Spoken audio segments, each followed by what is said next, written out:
Why do you say doing solves? Well, complaining and worrying, what I found years and years ago is I learned that it generally doesn't solve the problem, and angsting about stuff creates bigger problems. And so years ago, I adopted a philosophy of not worrying about anything in the past, learning from it, but not worrying about it. And then I really don't worry about too much in the future because, candidly, if you even said 1 year ago, both you and I are in separate places, and we're going to be on a podcast on September 12th talking about life or whatever, you could have never predicted it. So what I do is I make today awesome. When I go to bed tonight, I will have had an awesome day. And God willing, if I wake up in the morning, guess what I had? What's that? Awesome yesterday. What I had for 30 years now by doing one day at a time, making them awesome. An awesome 30 years. I spoke with Jeff.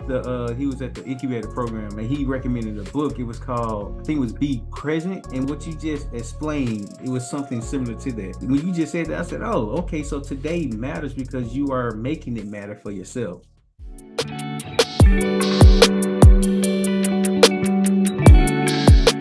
So, Dean, I appreciate you again. You mind if I go ahead and give you your introduction so that way we go ahead and get the podcast started? Yeah. Okay. I wrote it down so that way it can sound good. Okay, welcome to Failures Knowledge. Here at Failures Knowledge, we speak about growth, development, become the best version of yourself. Today, we have a special guest, Dean Akers. It's the CEO of Adjunct CEO. Dean is not only a father of five, he's a passionate leader who helps people eliminate self-talk and position themselves to be more effective. Dean, welcome to Failures Knowledge Podcast. I'm excited to have you. Thank you. Thank you. So before the success, before you was able to recognize that you can be present today, who was Dean before you started learning more about that? In what respect? In the beginning phase, like your origin story. Who are you? Where did you come from? And what do you do? Yeah, so I've been blessed to have things happen in my life that were kind of out of the ordinary. I in high school I did really well. I was a stupid kid. I was in all the boom boom classes. My teachers would never fail me. Do you know why? Why so? They never want to see me again. Because you in the boom boom class. I know they didn't want me to be. They didn't want to have another year with me. And it got so crazy that they actually collaborated. I think back in the day, and I became the school store manager my junior year in high school. And they gave me 3 periods a day that I was just stood in the school store and sold pencils and paper and stuff, and was a school store manager. And it was a fun job. I got to meet a lot of the whole school, obviously, and it got me out of high school. And then back then I wanted to. Well, I don't know that I wanted to go to college. I don't know. I'm not even sure I was a college person. But my grandfather, who never had a third grade education, he made a lot of money building highways, and he wouldn't even let his kids go to school, college. He thought college was stupid. Then he wanted his grandkids to go. And this is crazy. He put together a deal for all of his grandkids, 30 something, that 100% of our college was paid for, room and board, expenses, and $500 a month stipend. Yeah, I see your eyes. Right? It was stupid. So I went to the University of Florida. Back then, I barely had enough grades to get in, but I could get in. And there was another motivation. 100% of my college was paid for, which that was a blessing on steroids. And the Vietnam War was at the height. And if you went to college, you got a student deferment before they did the lottery and the draft. So then, and back in 1970, nobody really wanted to go to Southeast Asia, I promise you. It wasn't a tourist destination you wanted to go to. So I started my career in college, and I got to do a lot of cool stuff in college. And then I got my first job, and that probably changed my life more than anything, because when I got my job, it was a sales position for a construction equipment company, and I'm sitting there as a trainee, which basically was the secretary's BITCH. They would tell us all we did was file for them and stuff. I mean, we were gophers. My boss calls me and he goes, Dean, Britt quit. Britt was a salesman in Ocala, Florida, 100 miles from our office in Lakeland, Florida. He was the third salesperson to quit the company because he couldn't make even $7,000 a year. And I was making $7,000 as a trainee back then. So my boss says, Britt quit, you're going to Ocala. Our offices were 100 miles away. Britt was the third guy to quit that territory. So now I'm going to be number 4 on this death march. And so I went up there. Caterpillar was number 1 in the industry. John Deere was number 2, and International was number 3. Those were the 3 big manufacturers back then. So we weren't even a big 3 manufacturer or rep for a manufacturer. And those 3 all had offices in Ocala. So now my offices for parts and service are 100 miles away, and 3 people failed. And you want to know what the other big headwind was? What's that? This was the average customer was a 50-year-old man, that owned these construction and mining companies. Guess what he was doing when he was 20 and 18? Sales. Was he doing sales? No. If you do the math against 1975, they were all fighting in World War II. Ah, okay. Okay, so let's make it worse for me. We were the early importers of Japanese equipment. So I'm trying to sell Japanese equipment to bomber pilots. And 3 people failed. And my parts and service are 100 miles away. And the 3 biggest competitors in the industry have parts, service, and facilities in the territory. Well, I went up there and I developed a strategy which has propelled me since then, is to build relationships and get no's, get people to not buy from me. Well, as I built my relationships and people would tell they'd never buy Jap equipment and all this other stuff, year and a half later, I made my first $100,000. And back then, single man, 100 grand,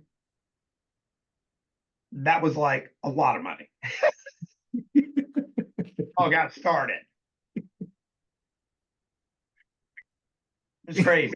I got to run the company when the recession of 82 hit. I was 27 and a half, and everybody was bitching about the economy and everything. And the premise I learned from this that I still carry today is price, competition, and the economy can never affect you. And I've never lost the bet with any CEO, Price, competition, and the economy can never affect your business. And I've never lost a bet yet. Why can't the price, economy, and what was the last one you said? Say it again. Price, economy, competition. How come that doesn't affect your business?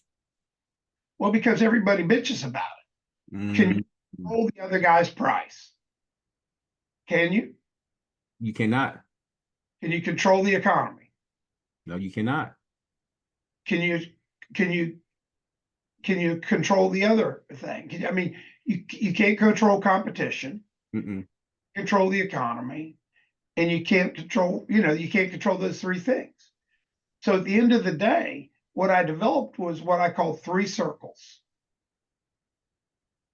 And this is the bet I never lose, Terrell. You write your sales in circle 1. If you took a piece of paper out right now and write your sales in circle 1, whatever it is, write the sales you lost. These were sales in circle 1. You write the sales you lost. These were people you presented to.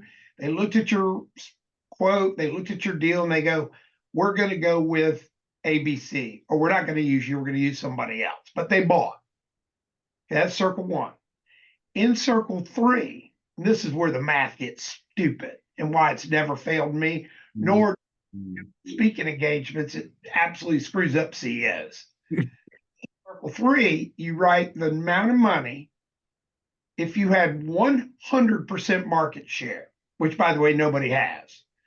If you wrote the total amount of money, if every single person bought from you your product, In other words, they didn't buy from any competitors, and that's in circle 3. Now you subtract. This is what shuts people up. This is how I've hyper grown my companies. You subtract circle 1 from circle 3 and put that in circle 2. What's that number? That should be the average, right? No, it's circle 3 Circle minus. 3. There's no average, just math. It's math. Okay. Okay. In circle 2, everybody goes, "What's that?" It says you lost for one reason. You didn't lose it for price. You didn't lose it for quality of your product and all the crap everybody always says they are. You lost it for one reason, which was why? You sold it too low. No, you didn't even know about it. She didn't even know about. So what I did is I went out to make my first 100 grand. I went out as this guy that had 3 competitors selling Japanese equipment in 75. I went out to lose sales.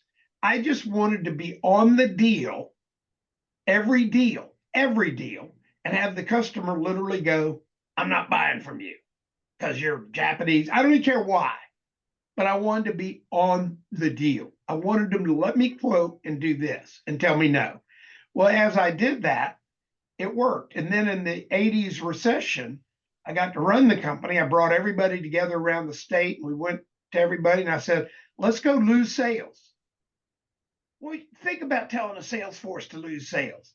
You know what else I learned? What's that? You're not good enough to lose them all. You're not that good. If I get you on a sale, and I always raise the prices a bunch. Like I raise the prices 25%. What do you think when I bring a sales team together and I said we're raising prices 25%? What do you, for this circle 2? What do you think they say to me? That's impossible. Right. Then I really screwed. Terryl, this is my hobby. Yeah. Well, guess what I'm going to do with all the customers in circle 2 with this new real high price? You're going to sell it to them. You're going to get no's. Go get no's, but I'm going to pay you 100% commission for every sale you lose. So when you lose the sale, you're going to make more money because the price is higher. So now all you got to do is go lose sales. That's what I learned by my own experience when I was a 22-year-old. When you was a 22-year-old, you learned that? It's what I told you. I got put in that crappy territory. I went out and I said, well, if I'm going to be screwed, I'm going to have everybody throw me out, but at least let me quote the deal and then tell me they're not going to buy from me. But at least I knew about it. I'm not going to see a new bulldozer out in the field that they bought that I didn't know about. So I went out to build relationships so they would tell me, "I'll let you quote," and I quote it and they go, "We're not buying from you." But I knew the deal was going down. And when I was on the deal, my biggest customer was this big mining company, a statewide mining company. Mm-hmm. The guy wouldn't even meet me. And so I do this whole process of ticks and everything back then. The guy finally meets me and he looks at me and he goes, "I just want to tell you, son, I appreciate you calling on me. I called on him for almost a year and he would never meet me. His secretaries knew me. Everybody there knew me. I wrote them birthday notes. I had a relationship with everybody. He finally meets me. And he goes, "I just want to tell you, I'm never buying from you. 2 reasons. I don't like you, the owner of your company, never have, never will. And I flew B-25s in World War II, and I'm never buying Japanese equipment. I'm the Japs." And I went, "Oh, Mr. Gregg, I just wanted to meet you and get to know you. I don't care about selling you anything. I just want to know why." And I knew stuff about him. And I built this relationship. Well, guess what happened? What's that? He became my biggest customer. Because you built the relationship and you saw him as a person first rather than trying to sell him. Exactly. And then it even gets better. Then I got to run the company when I was 27 and a half of that recession. He became the company's largest customer. Then this is the funnest part of the whole thing is when I was 30, I bought a local tire company in Tampa because I decided I want to have my own company. So I bought a stupid tire company. I didn't know anything about finance or anything, and I do now. and it was broke, and it was a local little tire company. And I went to tell the office in Lakeland I was leaving, and now I was running it, and I had my own little tire company. I'm on Interstate 4, and my box phone back then, this was before cell phones, ring, pick it up, and it's Mr. Greg. And I go, Dean Akers. He goes, Dean, this is Brown. That was his first name. He goes, I just heard you left Scott's company. I go, Mr. Greg, I was going to call you today and tell you, because he even came to my wedding. I mean, this guy loved me. And I was going to call you. He goes, what are you going to do, son? I said, well, I wanted to have my own little company. So I bought a tire company in Tampa, Florida, where I was living, in downtown Tampa, a little one location tire company. And I'm just going to have my own little company. And he goes, crap. I go, what? He goes, no, I got to buy all my damn tires from you. I cannot sell you tires. He goes, what do you mean you can't sell me tires? Now, this is the biggest mining company in Florida. He has big earth moving machines, big haul trucks, all this stuff. I said, Mr. Greg, I only have a location in Tampa. You're all over the state of Florida. He said, well, I'm going to call Joe. You get a hold of Joe in about an hour. I'm going to run Joe down. Joe Primario was head of the whole statewide operations. And he says, I'm going to tell Joe to just plan on building you a facility in all our mines, and you just plan on taking care of me. You got it, son? In that phone call, I became the largest earth moving tire sales company in Florida. Did he ask me my price? Nope, he did not. He did not, and gave me free facilities everywhere in the state of Florida. So that's how I became a statewide company immediately. And I sold Yokohama tires, Jap tires. You can't look that up. You cannot. You couldn't even predict that if you tried to. Well, you can predict it because once you build relationships, and they were intentional relationships. I wasn't just building the relationships with the guy at the gas station. Right. And I knew buy. Now, this was an extraordinary, but he made me the largest tire company in Florida. And then I retired when I was 40. And I actually had a man the other day. I had lunch with a guy, asked me to meet this gentleman. And he was talking to me about Adjunct CEO. He said, how'd you come up with that name? I said, I was retired at 40. After 6 weeks, my wife walked in my little office at the house and said, babe, I married you for better or worse, not for lunch. You got to get the hell out of here. So I didn't know what to do, but since I'd done 2 companies at under 40, people were calling. Now I'm just an old man. Nobody gives a crap anymore. But when I was young, it was a big deal. And so, and I wasn't full of myself, but it was, people thought it was a big deal. So people started calling me for help. And I said, well, I could kind of be your adjunct CEO and come in and beat you up, beat the CEO up, him or her. And back then it was mostly hims. And at the end of the day, you pay me X a month. And that's how Adjunct CEO started. And out of that, I would start helping people and they would get overwhelmed. And that's how I became a highway contractor. I took over a troubled company that was in default of $100 million worth of statewide contracts. And I went and did the workout because I'd done my own workout, remember, when I was 30, because I bought that broke company, didn't know it, but I didn't tell you it was broke. But so at the end of the day, that's how I became a highway contractor. And we did over 300 million in the Tampa Bay area of highway work, and built most of Harbor Island, all this crazy stuff. And then I came home one day, put my key in the door. My locks were changed. My mistress was my company. And my wife, I have 5 sons. My first wife decided she didn't want to be in the relationship because I was not there for her. In fact, I wrote my first book about it, A Relationship Guide for Men. And when I dedicated it to her, in fact, I think it's right behind me. I probably have a copy. Yeah, here's a copy.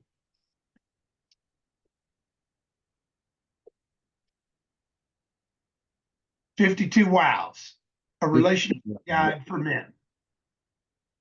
And the premise is if you have a lady and you create a wow in her life every week, she will love you till the day you die and treat you like a king, do everything.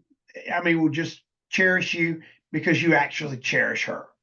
And the definition of wow is something you do for her that you don't look for an accolade. You don't do it for any, hey, babe, what'd you think about this? You do it special. And I give a ton of examples. I mean, if you're driving down the road, pick those wildflowers. Go to the Dollar Tree. Get a vase for $1. Put those wildflowers in a vase. Put it by her nightstand and just say, thank you for being you. Don't tell her you put it there. Buckle your seatbelt that night. You can't keep up with her. So the name of the book was 52 Wows Relationship Guide for Men. Yeah. Relationship. It's on Amazon. I don't know. I should take my fogger off the backdrop, but yeah, 52 Wows, a relationship guide for men. I'm gonna get the book. I'm gonna get the book, Ding. It's a hoot. And the premise around the 52 means 52 weeks a year. So every week you're doing something to wow her. Yeah, and without any agenda. You don't do it. It's not like, hey, babe, what'd you think about this? I had one guy was going, I don't know if that works. I said, follow me. We went to Walgreens, the drugstore, bought a blank card, and I carry stamps all the time. I mean, I write 50 to 100 handwritten notes a week. And we go in there, we buy a blank card. And I said, what do you call her? And maybe he called her babe or something. You have a nickname for your spouse or significant other. And I said, just write, babe, thank you for being you. Love, whatever you say you are. What cutie pie or whatever she calls you. I'm going to put a stamp on it for you. You're going to hand address it and you're going to put it in the mailbox and not say a word and mail it to your house. 2 days later, the guy calls me up. He goes, oh my God. He got home and she had gotten home and opened the mail and got that. He couldn't keep up with her that night. So you really have to be creative when it comes to not only business and relationship, but just in life in general. Yeah. Yeah. I'm having dinner tonight with a gentleman that I've known for years. And I wrote him I write birthday cards. I do 50. Well, you can see right here. These are getting ready to go out today. I got here early today. See how many I've already written today? Yes. This guy calls me up and he goes, man, you never forgot my birthday. And I go, well, that's okay. He goes, and I was between companies, so I was retired. He goes, what do you do? Can you take 5 or 6 days with me? And I go, yeah, I can do whatever. I said, what do you want to do? He says, you have a passport? And I go, yeah. He says, bring it and don't worry about it. He had a private jet. I showed up at Tampa International at the jet center where they have private jets where he keeps his jet. We get on the jet and now we fly to Houston where we picked up 2 other gentlemen. And then we fly to Guatemala City. Land in Guatemala City. There's a helicopter waiting for us. We get on the helicopter. We fly out the Pacific Ocean where we spent the next 4 days fly rod fishing on big sport fishermen for marlin. One of these guys owned an island in Roatan. So then he go to the island scuba diving. So we got back on the jet, flew to Roatan, went scuba diving at his house and came home. Guess how much that whole trip cost me? Nothing. Well, yeah, it did. Back then, 30 cents for a stamp. So did you get that from your grandpa on how you can start building relationships, or you just really grew that habit over time? Well, because I got screwed over. I got put in that territory when you was 22. Yeah, and I was screwed. So I said, if I'm gonna fail, I'm at least gonna have everybody like me enough to tell me they didn't buy from me. Like me enough so they would tell me this, so they would actually throw me out, but like me enough that they would let me quote. I had one guy in that territory. He was a former mob boss out of New York and he owned big rock mines.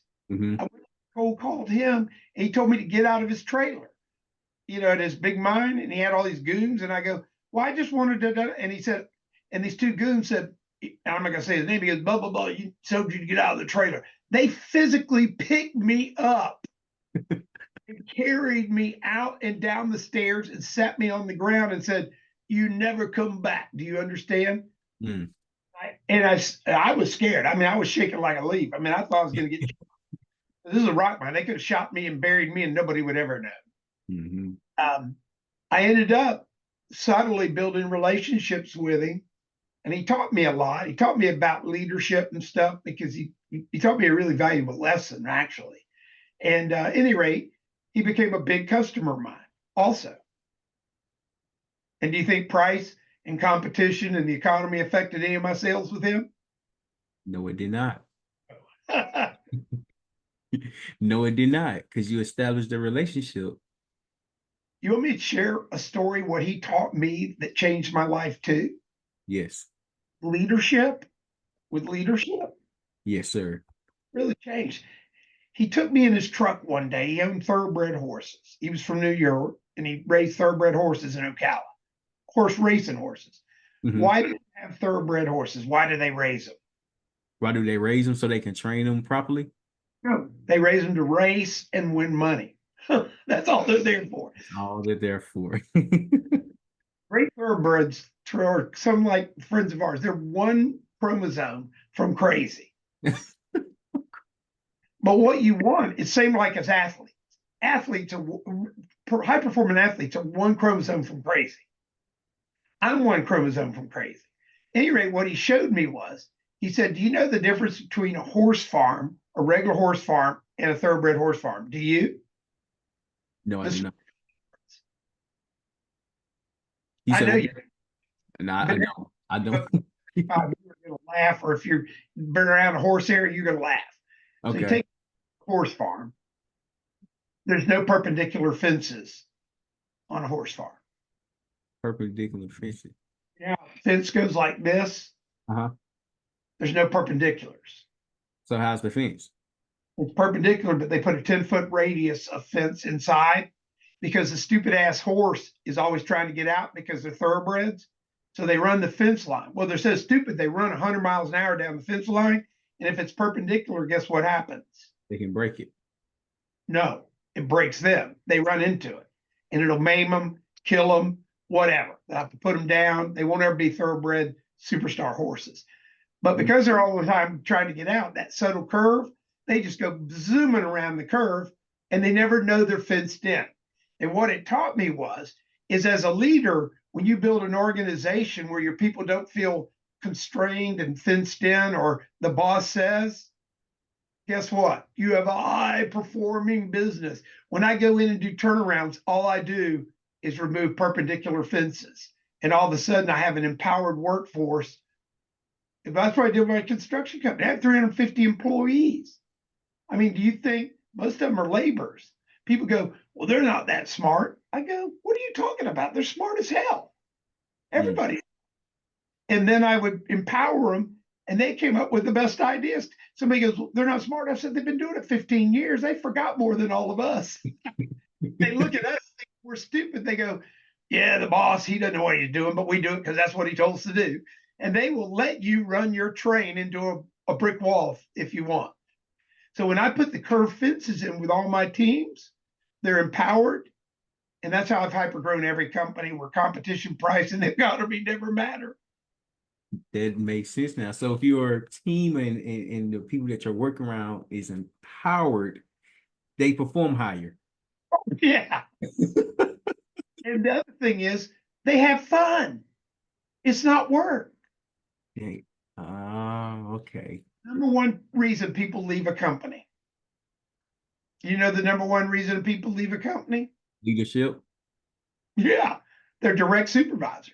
But you know what leadership always says? I have a bet with a company right now, the CEO and the COO, and we're doing this survey I developed about 30 years ago, climate questionnaire, and they think it's money. I bet this woman, she's like, man, she's the problem, by the way. She's not the CEO, but she's the problem. And I bet I didn't say that to her, but I'm doing the survey and she says it's money. I said money's never in the top 5 out of 10. Never. As far as what employees want. because you're paying what they think they're worth. I mean, if they really think they're worth, they'll go do something else. Or if they want to start their own business, but most people have a number, that either makes them comfortable where they pay their mortgage and all that. And if you just keep them happy, but if you keep them emotionally happy, you can pay them more. Why? Because they're emotionally happy. Like they And what else? What are they doing when they're emotionally happy and empowered? Huh? they're performing higher. Yeah. You can always pay them more because the price doesn't matter. You raise the prices and keep paying them more. It doesn't matter.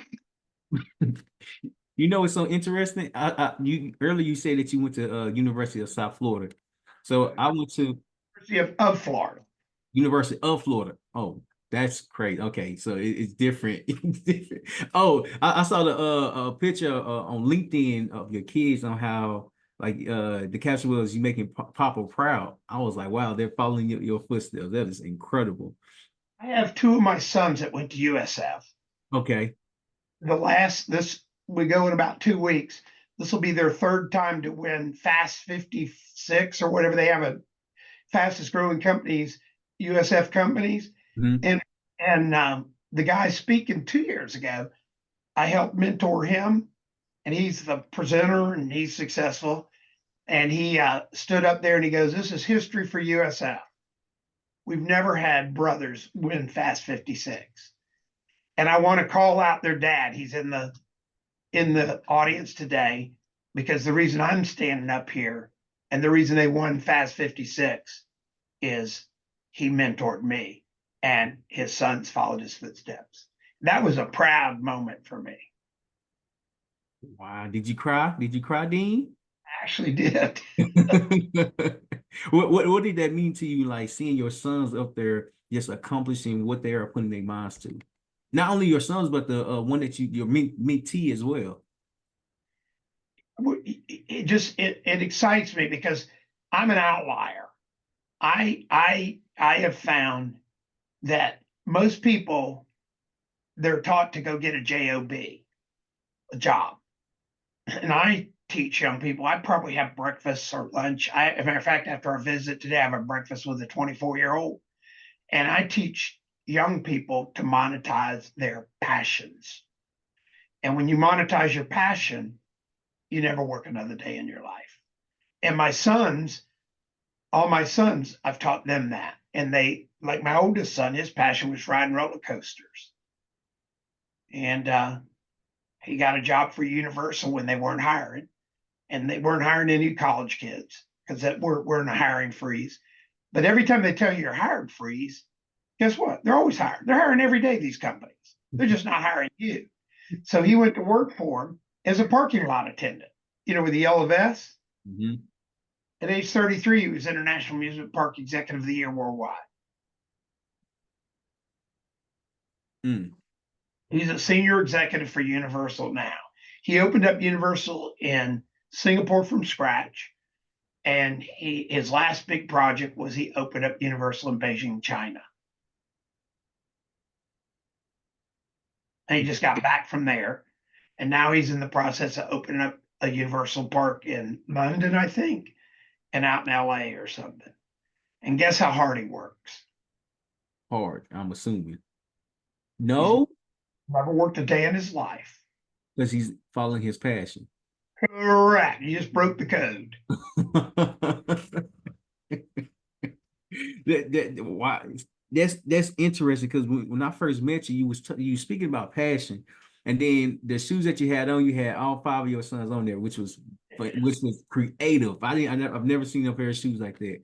But as you were speaking, as you were talking about passion, not only was you talking about it, you can feel it. Like I felt it. I don't know if the whole room that was there felt what you were speaking about, but it taught me that when you understand who you are and recognize what your passion is, you actually do it often, you get better and you understand how you're getting better.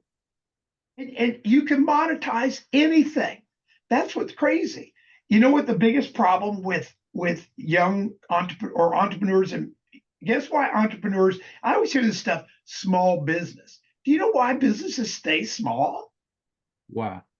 Because of the leader, Because of the leader.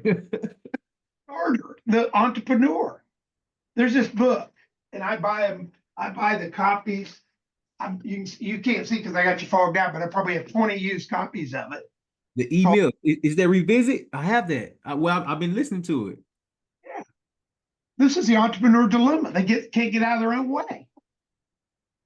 And then they'll bitch about the economy, or my favorite, they'll go, "Oh, it's so competitive."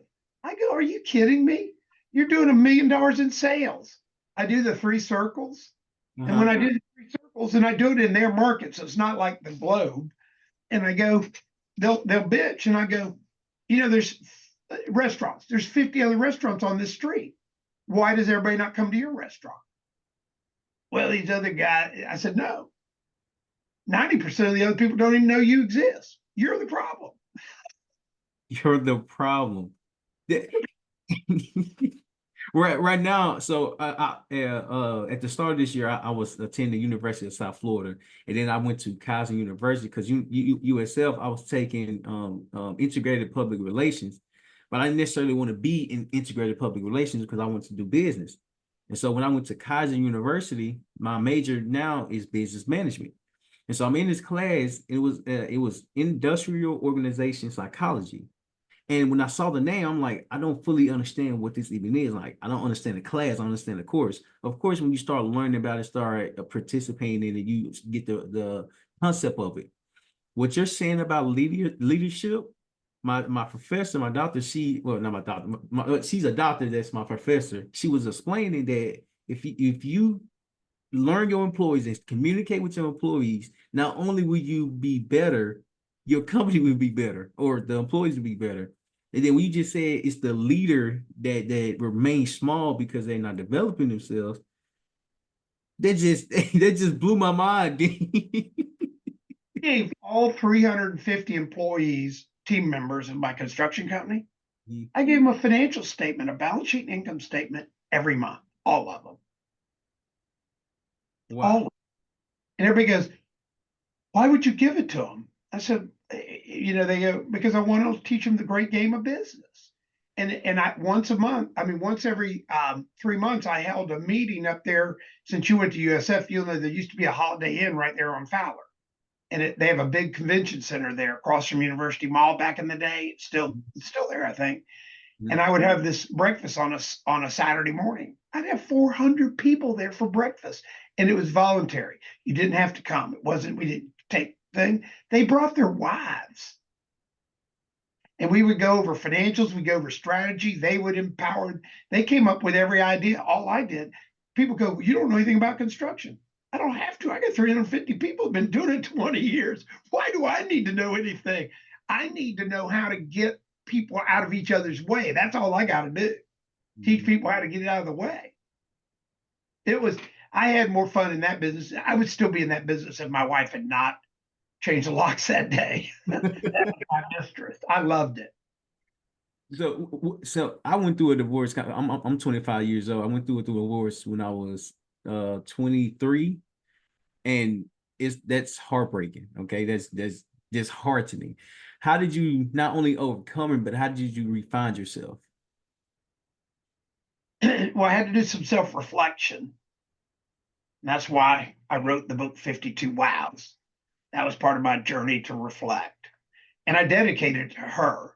And then when she read it, I gave it to her, when it got published. She said, this was her words. Exactly.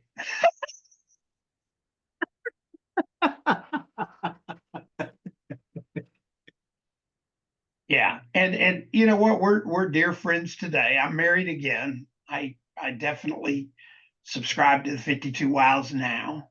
And I've learned the art of shutting up.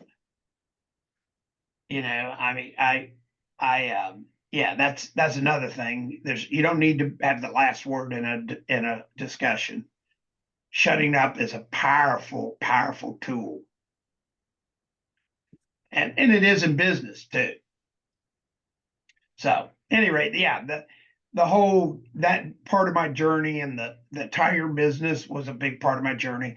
And then as adjunct CEO, I got in the I was blessed, and that's how I got in the construction business, and I loved it.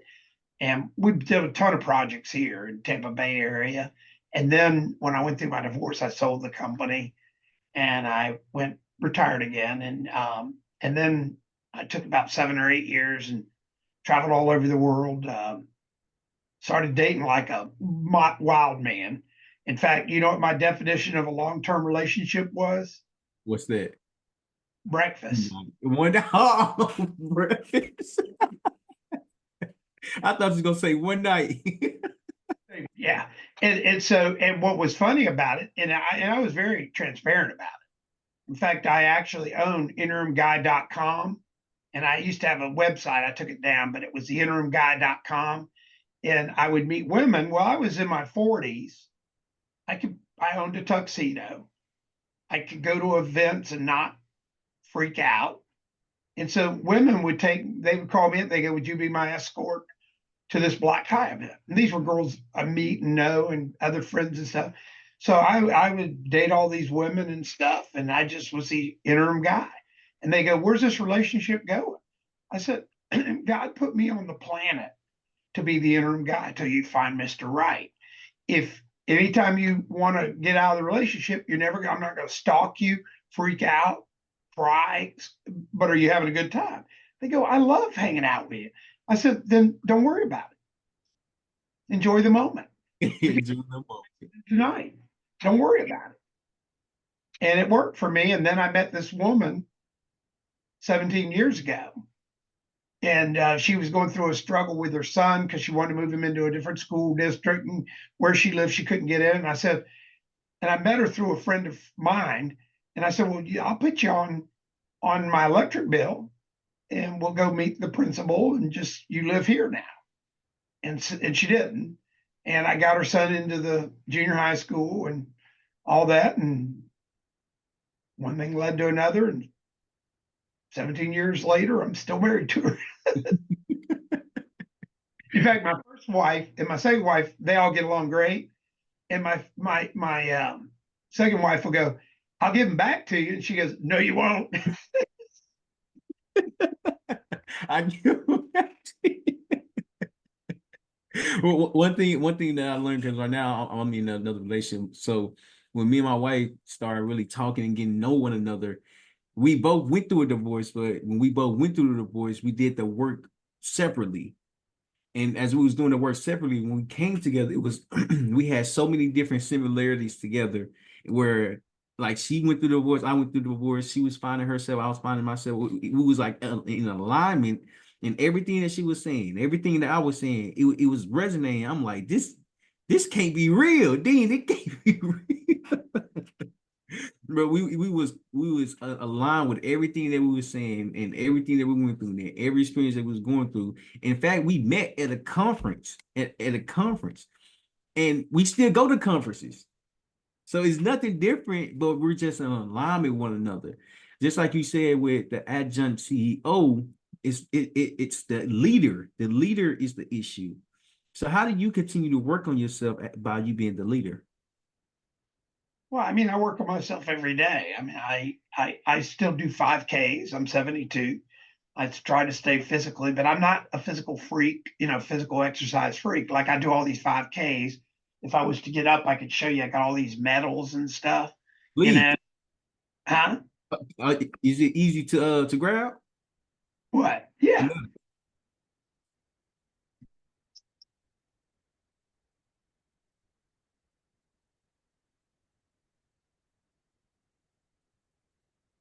Did you see them?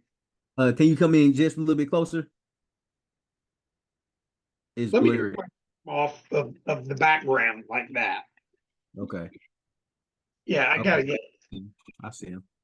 Anyway, there's a G in it, but I do these 5Ks. And as a matter of fact, yesterday was a kind of a somber day for me because I also do triathlons. Not now at my age, but I was doing triathlons and I did the original New York City Olympic distance triathlon, August 28th, I think the date was, in 2001. And when we were up there in New York, let me see about see if I can change the background. Any rate, when I did this race, and guess what happened? What happened? While I was up there,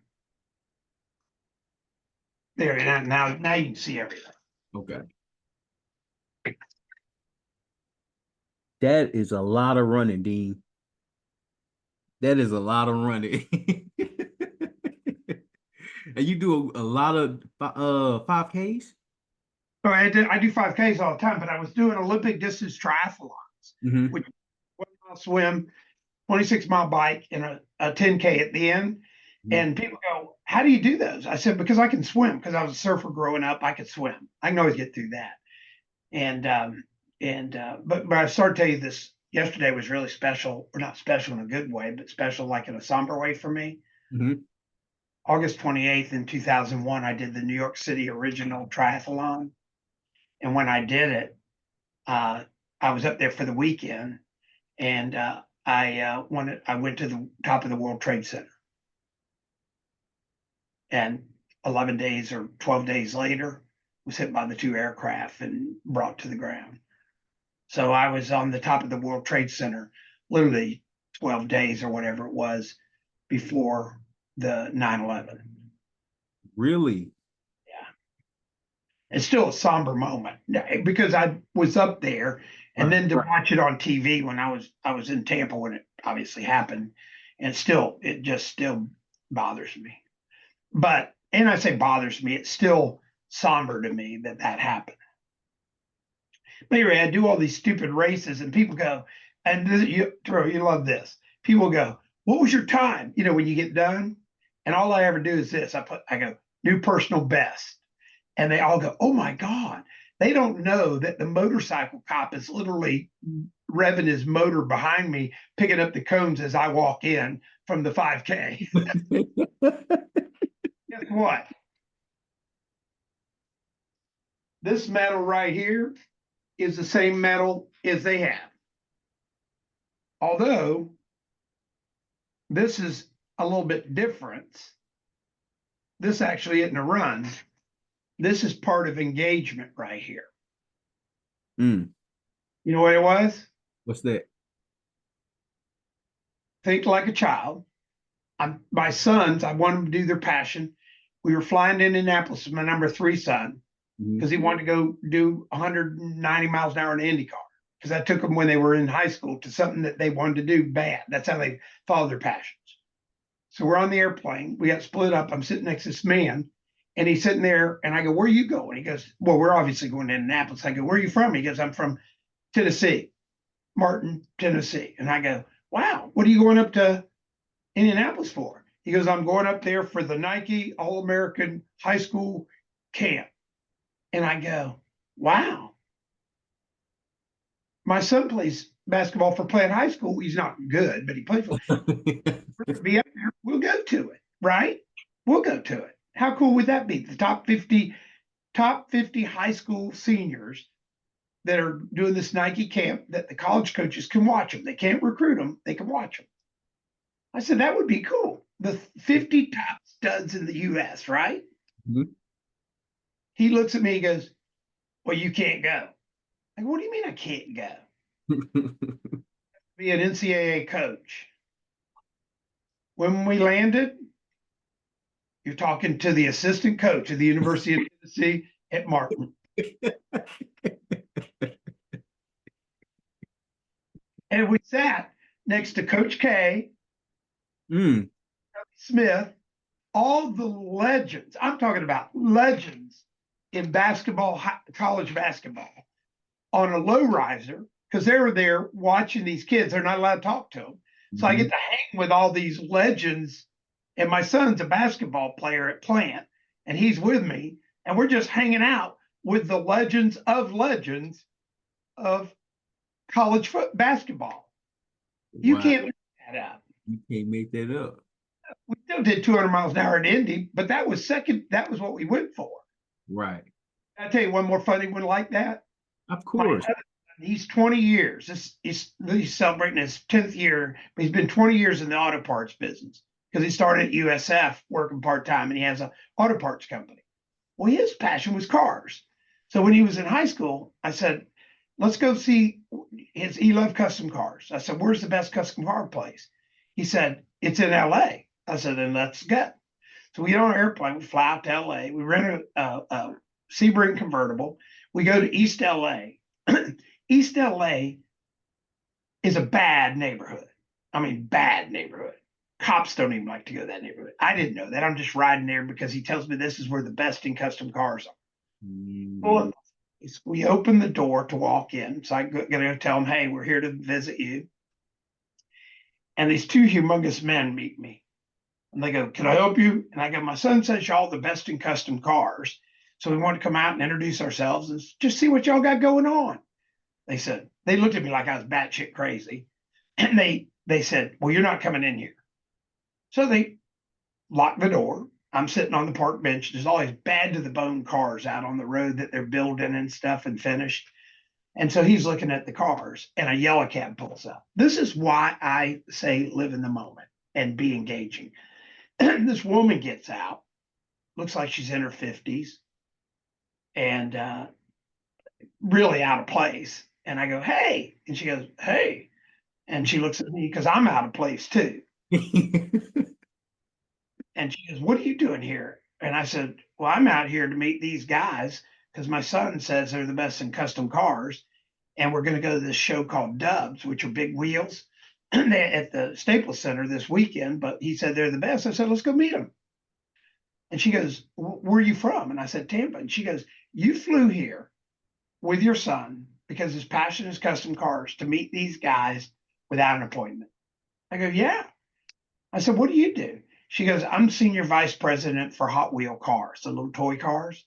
Whoa. And what are you doing here? She goes, I'm here picking up 5 cars that are replicas of our little cars.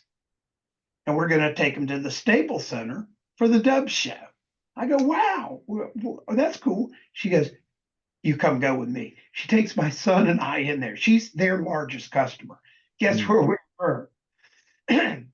With her. No, but guess what the facility was?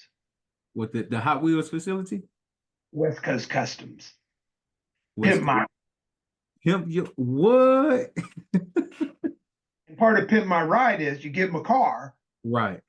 You don't even get to pick anything. You don't get to give a budget. And they pimp your car out. They'll spend $1 million on it. Right, right.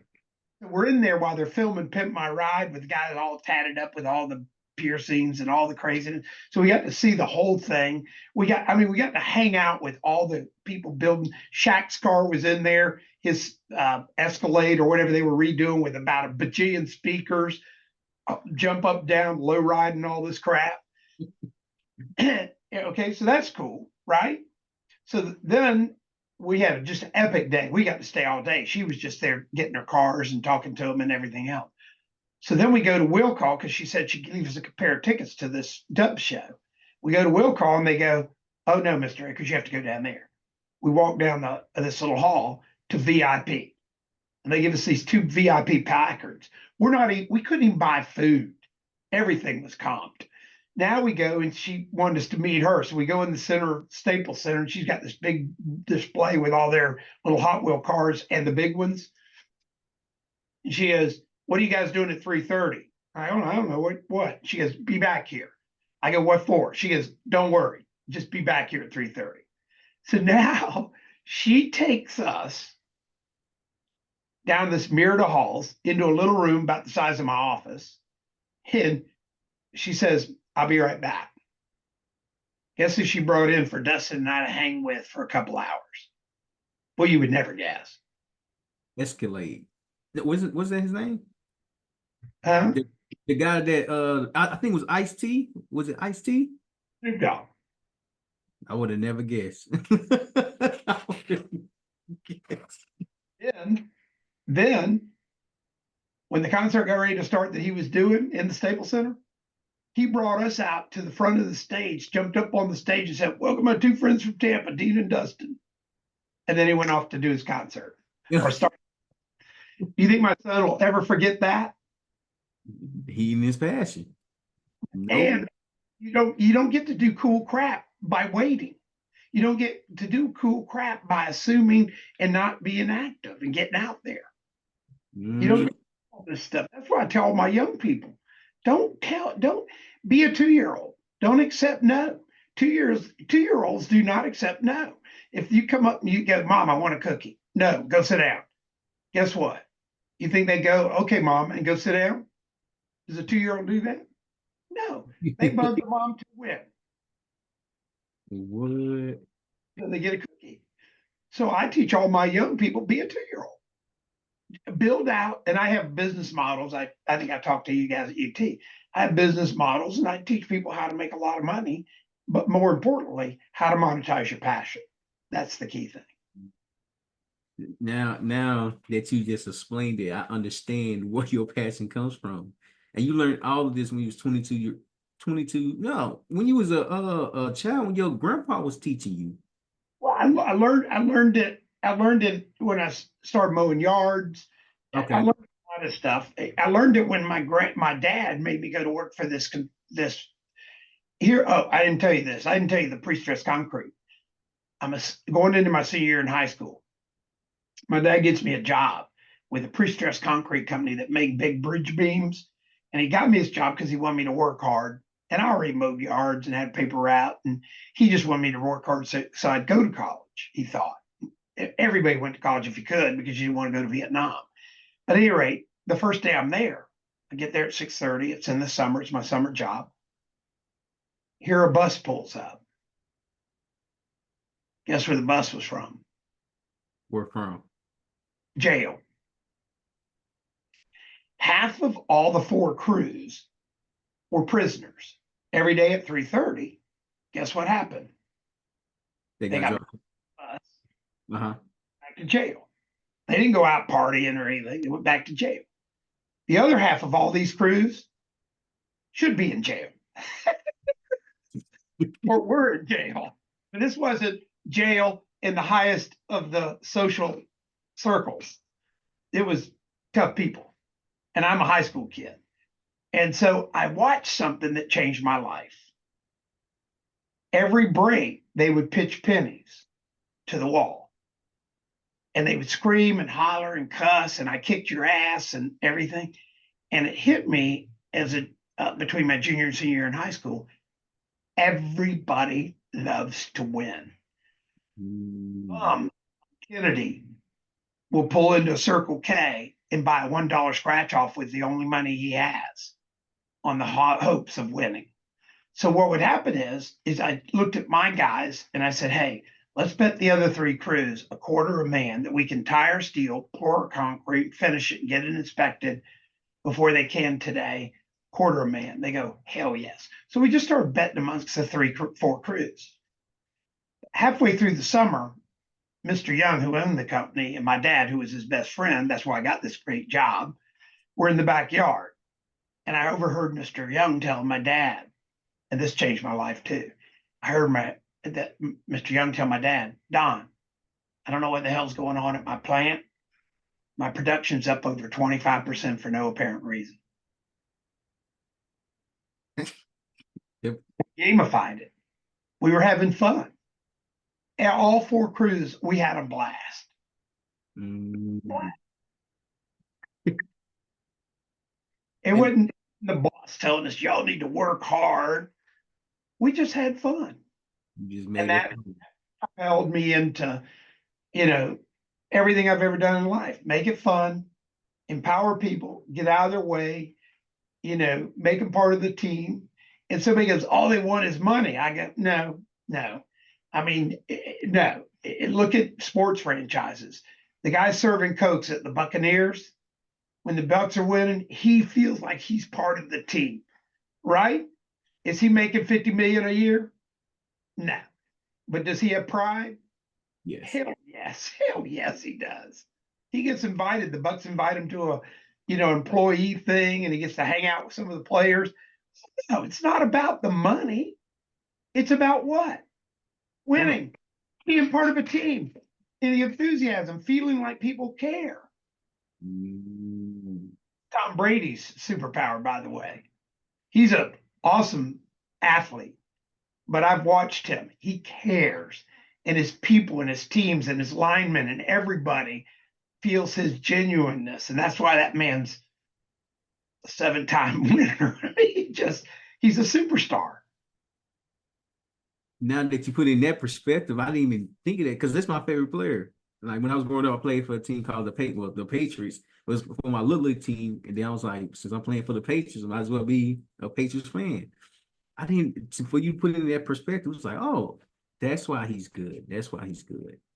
If you ever watch him, I mean, I've seen him walk out to the guard gate and carry the guy a cup of coffee. Mm. I mean, are you kidding me? That guy, I could tell you leaders after leaders that are superstar leaders. The one common denominator, they're servant leaders. They empower and put their people first, and their teams feel they feel that genuine connection, and they make it fun. They make it fun, and when you make it fun, eh, that's why I know money's never the top 5 out of 10. It's always feeling appreciation and feel involvement. Always a one or two when I do my surveys. And I'll tell you, another big fun story for me was I had a guy when I had my tire company. I did a call from my vice president in Orlando.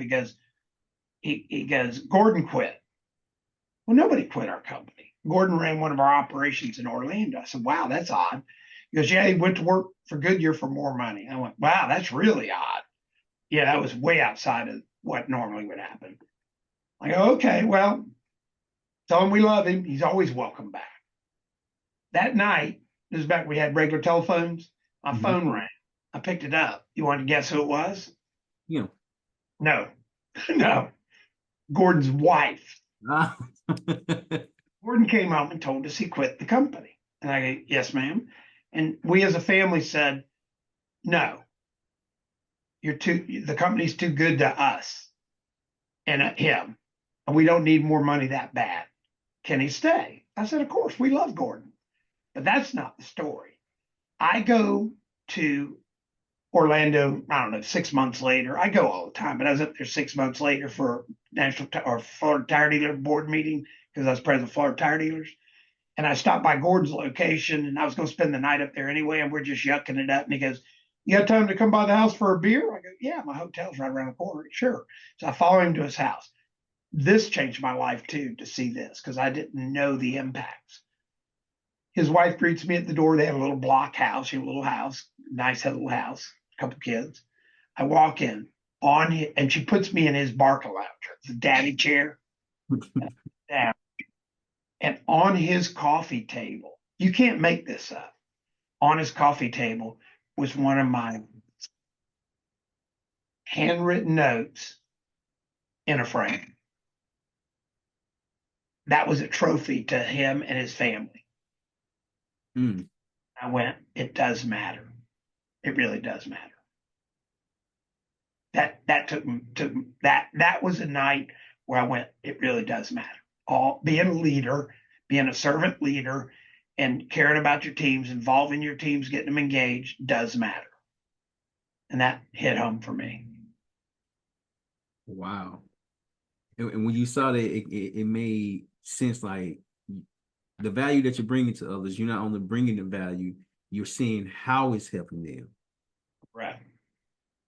Do you know how big that was for his wife to call me and at my house at night and say, the family took a vote and we want Gordon to stay with your company. Is that okay? How big? Well, take a guess. I mean, do you think that for a wife to call the CEO of a company that he quit, he didn't get fired. He quit to go to work for somebody for more money and call it and say, we as a family took a vote and we think he needs to be with your company. We don't need more money, better. Can he stay? Well, of course I said, of course, because I loved him. Well, I loved everybody. But what brought it home to me was knowing that how I created that connection. It's just like when I had my construction company. When I had the quarterly meetings up at the Holiday Inn, These guys brought their wives Mm, meeting. mm. What kind of support do you think I had when everybody wanted to be part of the team? A whole bunch of support. Yeah. That's why I try to teach CEOs, get out of the way. Shut up. And Empower your people. Trust your people. You know, go through the number one reason most CEOs and most leaders of small companies don't give their financials to their employees? because they're not making no money. They don't even know how to read them themselves. I had one guy go, well, I don't want to know how much money I make. Well, when I gave mine out, I had a box at the Lightning, a box at the Bucks, an airplane. I lived on the water. I've driven Mercedes since I was, 20 something. And nobody thought I was broke. All my employees, they didn't sit there and go, oh, he needs to pay me more because he has an airplane. No, they didn't say that. They didn't care. What they cared what they cared about, I think, no, I don't think I know because I did the surveys. They cared about because we cared. We Mm. cared about we cared about their kids. We cared about their wives. We cared about the family. We cared about them, and genuinely, not. We used to have our own in company United Way. People could donate, and we had a committee of employees, not me. I had no say so in it. If anybody had a challenge financially, all they had to do was submit it, and those people would give them money. So you said that the number one reason why the CEOs don't know how to read the financial report is because they don't understand it. I'm learning That to understand it. Is there a way where you can like guide me along that path as well? I thought, didn't I give you the CEO physical? No, sir. Okay, email me or we'll send you the CEO physical. Then you and I'll circle up offline, and it's about 6 pages, Okay. and it's got things with finance. It's got a bunch of different questions, and all you write is if you don't know, don't guess, don't look it up, just write DK, and it's not designed to fail or pass. What it does is I developed it from my own blind spot. So this isn't a book taught thing, and it helps me discover your blind spots. And then when I share with you what the meaning or the definition or the reason I asked that question, it's like a gotcha moment because nobody teaches this in school. Understood. I didn't learn it in school. I learned it by being punched, About being punched. by already getting punched in the face. Oh. What did Mike Tyson say that time? You're always a superstar till you get punched in the face the first time. That makes sense. Okay, that makes sense. So I developed it when I retired because people would ask me to come help them as adjunct CEO. But I didn't go in to run the companies. I went in to help them discover their blind spots and help them grow. And that's what I still do. I still do speaking engagements and stuff to help. My passion is young people in the military, retirees coming out of special ops down here at McDill. Mhm. And I'm so proud of some of them. I had this one guy, he was a Navy SEAL, and I asked him, I said, what's your passion? Scuba diving. He had always done covert stuff, and 30 years he's retired. I mean, he was one of those kind of guys, if he got caught, they would disavow him. He wasn't a guy like, scuba diving all over the world. And I said, what's your passion? He goes, scuba diving. I go, then why don't you do that? He goes, there's no money in that, Dean. I go, what are you talking about? He goes, well, they get $25, at the Y and everything to teach people. And I told him to put his hand out. He put his hand out and I showed his hand. I said, when somebody asks you to teach them scuba diving, just take their hand and say it's $250 to teach them. And he goes, well, they're not going to do it. And I said, but you got their hand. Then you pull them to your body and they go, I can get it done for 25. You pull them towards your body. And I did this to him. And I go, and you look at him and you go, from a guy that's done $5,000 I can't even tell you about. From a guy that learned in a swimming pool. That's where he's making so much money. It's stupid now. He's doing it in a swimming pool. Well, he teaches them. Oh, okay. Okay. $250. Mhm. But the way he's making tons of money, which this is crazy. I said, who are you teaching for 250? How many people that are living that are paying $250 to learn how to scuba dive are poor people? How many? None. None. That's what he does now. Teach people how to scuba dive. Oh yeah. But now he goes, would you like to take a trip, $10,000 a person, plus you pay all your expenses, and Mhm. I'm going to take you to here. Places people never could go diving because he's dove all over the world, the coolest places. He knows it. So now he puts these junkets together of 10 or 15 people at 10 grand each, and they're happy to do it for him to take them to these exotic dive spots or crazy dive spots that you can't just go to if you're on a dive trip. And he just does 5 of those a year or something, and whatever, he making 5, 6, 700 grand a year doing what he loves, scuba diving.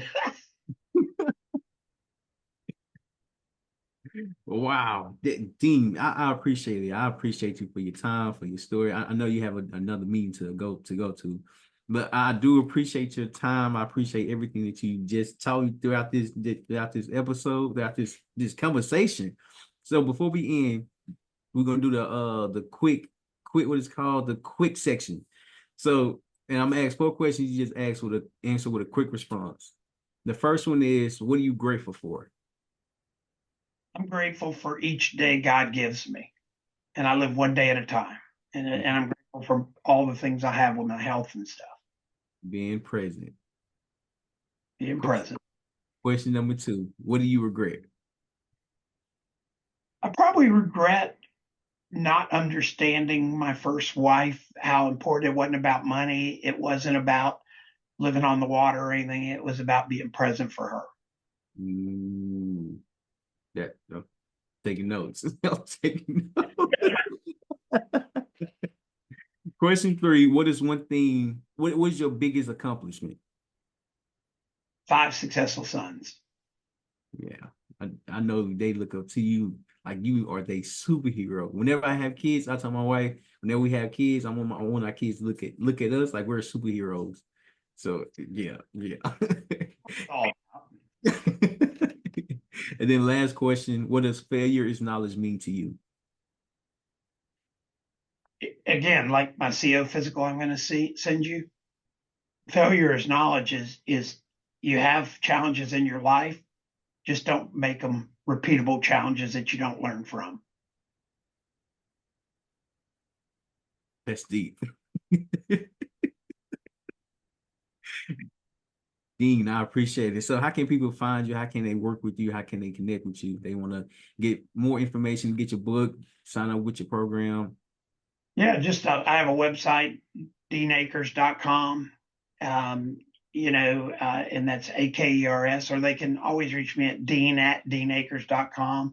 If anybody wants to ever have a breakfast or lunch, my passion is helping people develop their passion. Like I say, I'm getting ready to leave here in 2 or 3 minutes. It's going to be perfect timing to go meet with a young man, and he's going to get a dose of what is his passion.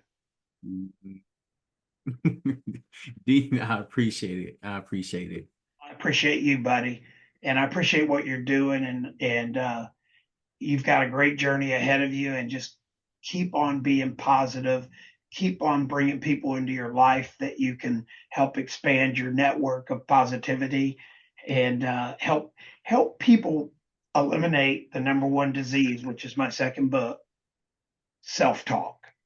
Mm, You can eliminate that. That's my passion. You asked me, my passion is eliminating the disease of self-talk.